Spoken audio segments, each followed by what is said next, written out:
melanjutkan materi kuliah organisasi dalam sektor komputer. Kali ini kita akan masuki materi terakhir ya. Kita akan membahas mengenai materi multiple processor organization ya. Itu. Oke. Jadi apa itu multiple processor organization? Nah, kita akan membahas mengenai organisasi proses yang multiple ya. Jadi artinya kurang lebih artinya di dalam satu komputer ada beberapa prosesor seperti itu ya. Oke, sebelum masuk sana kita dulu ya, kita coba dulu overview mengenai tipe sistem prosesor paralel ya. Oke,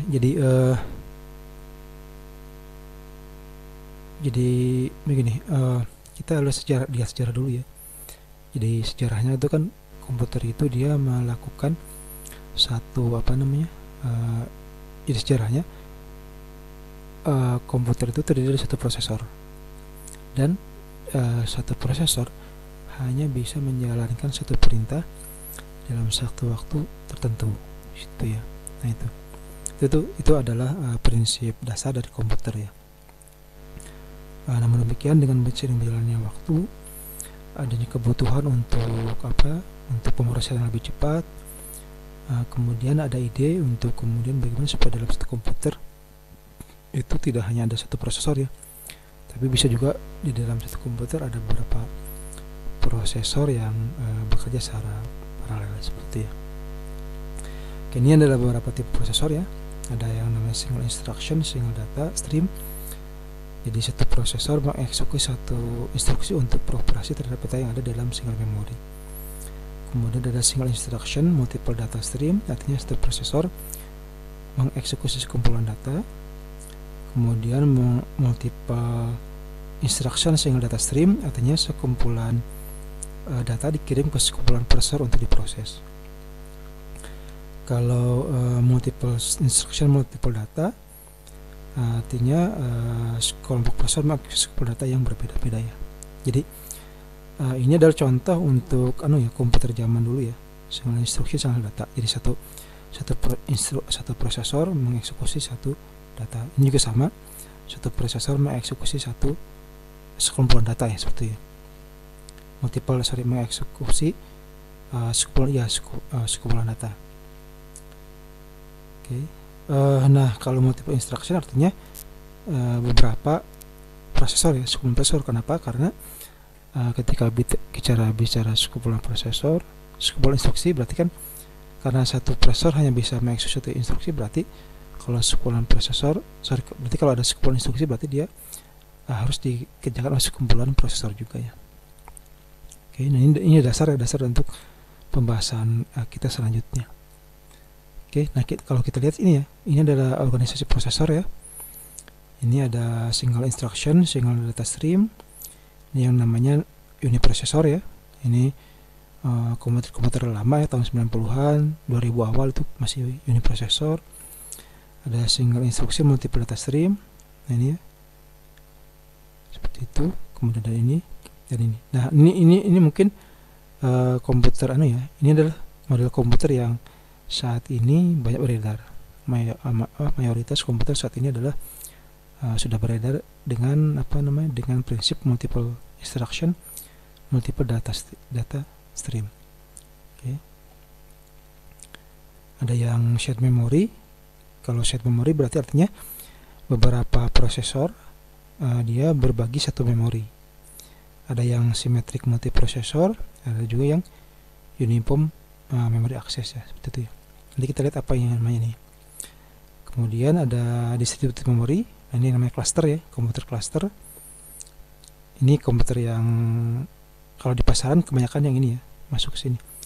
Kalau cluster biasanya komputer yang besar ya, seperti itu ya. Kalau komputer yang dirancang jadi sekelompok komputer dihubungkan untuk bekerja bersama-sama, seperti itu ya.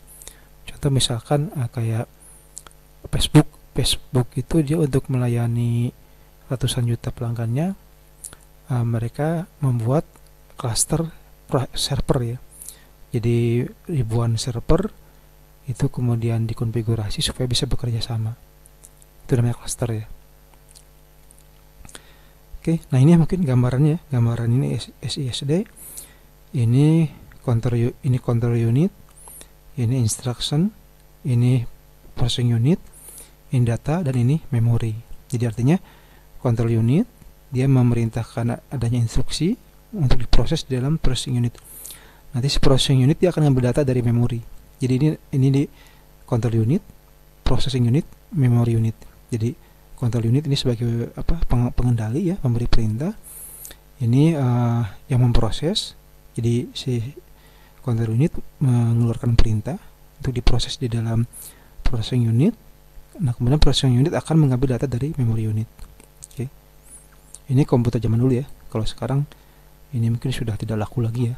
Seperti itu, karena kalau di dalam SSD secara performa tidak bagus. Ini mungkin masih ada di dalam komputer-komputer spesifik ya. Kalau Anda misalkan punya Arduino, Anda program Arduino, maka ya Arduino itu kemungkinan besar akan seperti ini. Single instruction, single data ya, seperti itu. Ini kalau ini single instruction, multiple data.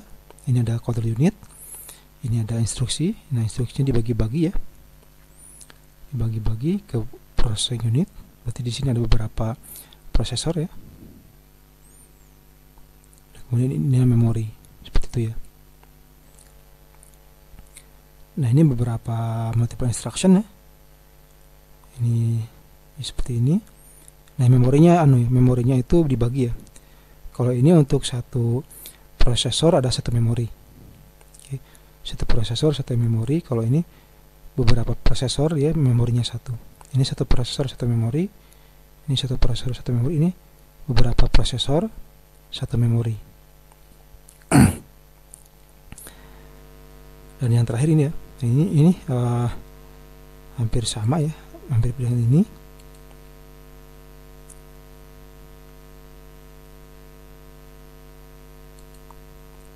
Kalau shared memory satu, kalau interconnected network berarti kalau ini artinya satu memori ya. Kalau ini beberapa memori digabung, seolah-olah digabung dalam satu memori. Jadi di sini di dalam interconnected network ini isinya adalah memori-memori ya. Memori-memori yang digabungkan seperti itu ya. Ini sama ini control unit, ini instruction, masuk ke processing unit. Kemudian dia ngambil data dari memori ya. Memori sendiri ngambil daripada seperti ini logical memory ya. LLM itu artinya logical memory. Logical memory itu kemudian ngambil dari network memory di sini. Oke, nah itu mungkin sedikit yang mengenai tipe prosesor paralel ya. Nah, ini Anda perlu pahami ini kenapa? Karena mayoritas saat ini yang digunakan adalah yang paralel ya, seperti itu. Yang istilahnya quad core, kemudian core to duo, nah itu adalah menggambarkan adanya paralel ya, seperti itu. Oke, nah ini symmetric multiple processor ya. Nah, seperti apa symmetric multiple processor? Jadi saya akan ada dua hal yang nanti akan saya sampaikan ya. Pertama symmetric multiple processor dan multi-core komputer ya. Nah, keduanya sama ya, komputer, dan keduanya juga sama. Dia memiliki prosesor yang paralel. Kalau Anda misalnya pernah dengar Pentium 1, Pentium 2, Pentium 3, itu adalah komputer dengan single prosesor. Oke. Itu adalah sebuah komputer dengan single prosesor. Kalau dual core, quad core, core to duo, nah itu adalah single multiprosesor. Nah, nanti kita lihat bedanya apa ya. Nah, symmetric multiprosesor, apa itu symmetric multiprosesor? Jadi terdapat dua atau lebih prosesor di dalam komputer. Jadi di dalam komputer tersebut terdapat lebih dari satu ya, dua atau lebih, seperti itu. Nah, prosesor ini berbagi memori yang sama ya, seperti itu. Prosesor itu juga sama, berbagi akses sama terhadap I/O. Kemudian semua prosesor dapat melakukan fungsi yang sama. Oke, nah sistem dikendalikan oleh sistem operasi integrasi yang menyediakan interaksi antara prosesor dengan programnya berlevel job, task, file, dan data. Oke, ini symmetric multiprosesor. Nah, keunggulan SMI apa? Keunggulannya pertama performance ya, atau kinerja. Jadi karena eksekusi perintah bisa paralel, artinya bisa di dua prosesor, otomatis lebih cepat. Oke, ya, ibaratnya itu kuda ya. Kalau Anda misalkan punya delman atau gerobak yang ditarik kuda, kalau kudanya satu mungkin cuma 5 km per jam, tapi begitu Anda tambah kudanya 2, dia pasti akan lebih cepat. Atau minimal dia bisa beban yang diangkutnya bisa lebih banyak, seperti itu ya. Jadi itu ya. Jadi dengan adanya dua prosesor, otomatis ada dua pemroses, sehingga kemudian beban bisa dibagi dua dan otomatis pada akhirnya bisa lebih cepat. Ya, atau ibarat lainnya kayak misalkan kalau misalkan Anda isi air ya, kalau Anda mengisi air dengan satu selang, berbeda dengan kalau Anda mengisi dengan dua selang gitu kan. Oke, kalau Anda misalkan pakai satu selang 1 menit, maka kalau Anda menggunakan dua selang dia bisa setengah menit, karena 2 kali lipat kan kecepatannya, seperti itu ya. Kemudian availability atau ketersediaan ya. Oke, jadi jika satu prosesor gagal, masa ada yang lain. Tadi ya, ketika Anda misalkan punya gerobak yang ditarik oleh 2 kuda, tiba-tiba kuda yang satu misalkan sakit atau mati, maka Anda masih bisa berjalan dengan menggunakan kuda yang satunya lagi. Tapi kalau Anda pakai single prosesor, sekalinya mati ya sudah, komputer Anda akan mati, seperti itu. Kemudian incremental growth, artinya jika ada permintaan kenaikan performance, maka Anda dapat menambahkan prosesor baru ya, seperti itu ya. Oke, nah scaling, nah kumulasi ada scaling itu vendor dapat menawarkan variasi harga komputer tergantung dengan jumlah prosesor, seperti itu ya. Oke, nah ini skemanya ya, skema gambarannya. Jadi di sini ada memori hanya satu I/O, misalkan ini untuk ke keyboard, ini monitor, misalkan ini USB sebagainya. Nah, prosesornya bisa banyak ya. Ini ada prosesornya ada banyak. Nah, ini ada network. Nah, ini yang nanti mengatur bagaimana cara pemanfaatan daripada main memori ya, seperti itu ya. Seperti bentuknya seperti ini ya. Ini ada 1, 2, 3, 4. Ini komputer dengan 4 prosesor ya. 1, 2, 3, 4. Seperti itu. Nah, komputer ini memang jarang ya, jarang di pasaran. Biasanya kalau untuk rumahan jarang, saya belum pernah melihat ada misalkan teman atau siapapun yang punya komputer dengan seperti ini ya. Tapi di lembaga penelitian atau di perusahaan ada ya. Di lembaga penelitian di ITB misalkan dulu ada yang membeli komputer, kalau nggak salah dulu itu hanya dua prosesor ya, seperti itu. Oke, ini namanya SMP ya, symmetric multiprocessor.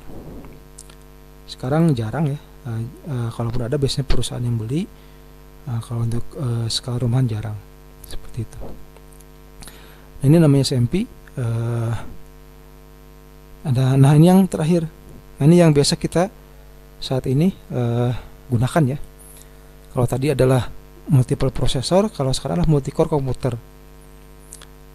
Jadi kalau multi-core komputer adalah menggabungkan 2 lebih prosesor di dalam satu chip.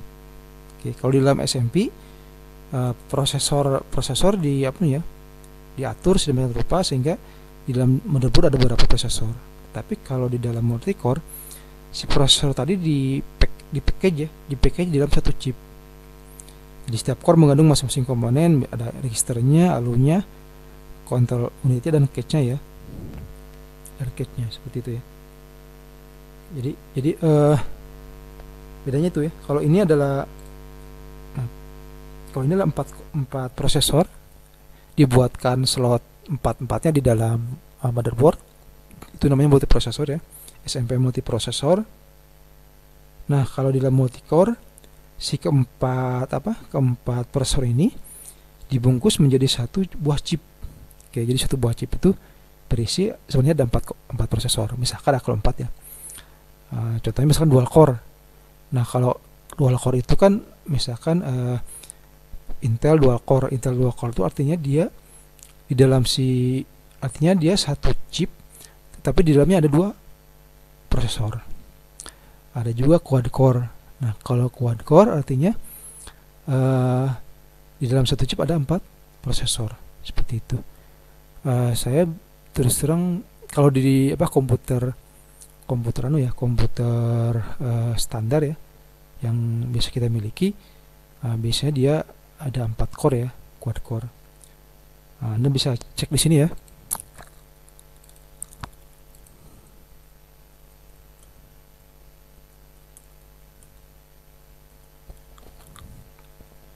Nah ini ya quad core seperti itu. Ada juga yang ini ya, ada quad core sama octa core. Kalau dual core, kalau dual core berarti dua kalau dual core berarti dia 2 prosesor dalamnya ya. Kalau quad core ada 4, kalau octa core berarti dia ada 8. Jadi jadi di dalam satu chip itu isinya ada 8 core ya. Oke, jadi ada dual core, ada quad core, dan ada octa core ya. Octa core seperti yang terbaru ya, seperti itu. Nah itu ya perbedaannya ya. Jadi prinsipnya sama. Jadi sebenarnya antara multi core komputer dengan symmetric multiprosesor pada dasarnya sama ya. Bagaimana di dalam satu buah komputer itu ada beberapa prosesor yang paralel. Cuman kalau dalam symmetric prosesor artinya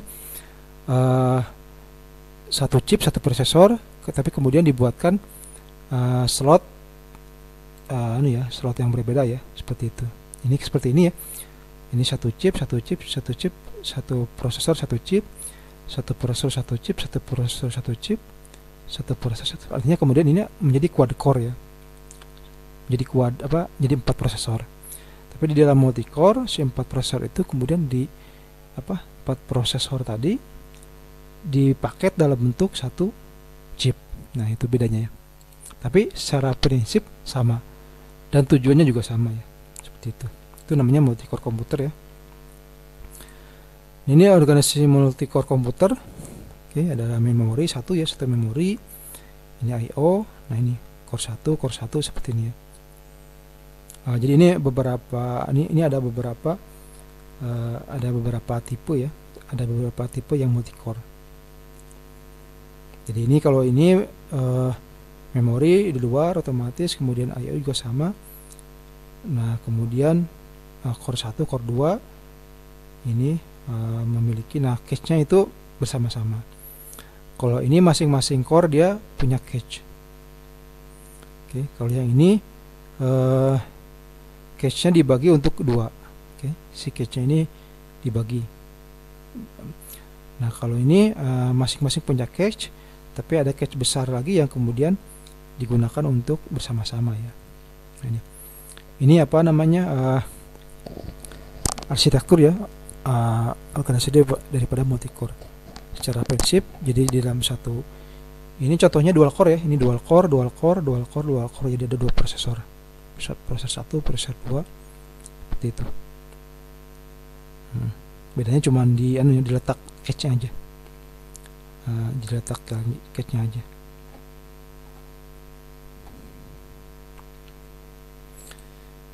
Oke, nah ini ya contoh ini Intel Core Duo ya, sorry. Ini Intel Core Duo, ini juga sudah mulai jarang ya. Karena kalau Core Duo berarti kan namanya Core Duo, Intel Core-nya ada 2. Oke, kita lihat sini ada ini berarti kan Core 1, Core 2 ya. Seperti ini. Core 1, Core 2. Ini kemudian ini bus ini yang nanti koneksi ke memori dan ke I/O ya. Seperti itu. Jadi ini Core 1, Core 2. Nah, dia berbagi ini ya. Kalau yang Intel Core Duo dia berbagi share dua cache ya. Kalau dua cache-nya berbagi. Jadi mirip dengan ini. Mana tadi itu? Ini ya. Iya kan? Nah, lihat coba sini. Ini ada 2 MB L2 share cache. Nah, ini bagi 2. Berbagi dipakai bersamaan. Berarti Berarti core duo ini berarti sama dengan yang ini ya. Oke, mungkin itu ya bisa disampaikan mengenai materi terakhir, yaitu materi multiple processor organization. Jadi sekali lagi mungkin sedikit preview bahwa zaman dulu satu komputer itu, satu komputer terdiri dari satu prosesor. Nah, satu prosesor melaksanakan satu instruksi pada saat waktu tertentu. Nah, itu dirasa tidak memuaskan untuk perkebutuhan saat ini, sehingga kemudian dilakukan upaya bagaimana supaya di dalam satu komputer itu bisa terdapat beberapa prosesor. Oke. Nah, langkah awal yang dulu dibuat adalah dengan cara multiple symmetric multiprocessor ya, seperti ini. Di mana di dalam motherboard dibuatkan beberapa slot prosesor, sehingga kemudian di dalam satu motherboard komputer tersebut prosesornya itu bisa multiple ya, tidak hanya satu seperti itu. Namun ini dirasakan juga ribet, sehingga kemudian dibuatlah multicore prosesor. Di dalam multicore prosesor si prosesor itu tidak dipisah-pisah seperti ini, tetapi si prosesor kemudian dibungkus dalam satu chip yang satu gitu kan. Jadi dual core misalkan berarti dua prosesor di dalam satu chip. Quad core berarti 4 prosesor dalam satu chip. Kalau octa-core berarti 8 prosesor dalam satu chip. Nah, kayak itu aja bedanya ya. Secara prinsip cara kerjanya sama, yang berbeda lebih kepada bagaimana cara dia membungkusnya ya, atau memackage-nya. Oke, mungkin itu yang bisa disampaikan. Terima kasih.